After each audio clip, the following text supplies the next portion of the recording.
আসসালামু আলাইকুম। আমি আজকে আবারও আপনাদের সামনে একটি ভিডিও নিয়ে আসলাম।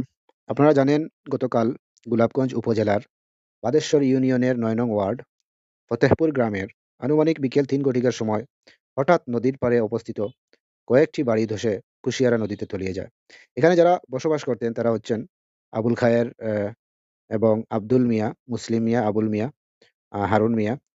তো তারা এখানে বসবাস করতেন। তো তাদের ভিটা বাড়ি এগুলা হঠাৎ করে মানে কুশিয়ারা নদীতে তলিয়ে যায়।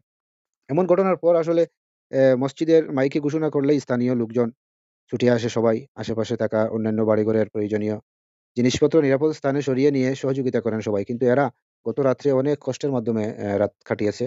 যেহেতু তাদের বসত বাড়ি নাই, তো আশপাশের লোক যারা আছে তারা কিন্তু তাদেরকে একটু খাওয়া-দাওয়া করাইছে আরকি।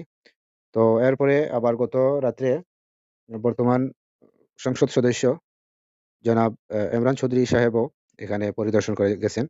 তো উনিও অনেকটা আশ্বাস দিয়েছেন যে তাদের পাশে থাকবেন। তো আপনারা সবাই এই পর্যন্ত বর্তমান পরিস্থিতি বর্তমানে যেভাবে আছে, আমি আজকে আবারও ভিডিও নিয়ে আসছি এই কারণে যে বর্তমানে কিভাবে আছে এই জায়গাটুকু আপনাদেরকে দেখানোর জন্যই আমার মূলত এই ভিডিওটি করা। যদি আপনাদের ভালো লাগে অবশ্য আপনারা সবাই শেয়ার দিবেন যাতে দেশি বিদেশি প্রবাসে থাকা সবাই এই ভিডিওটা দেখতে পারে।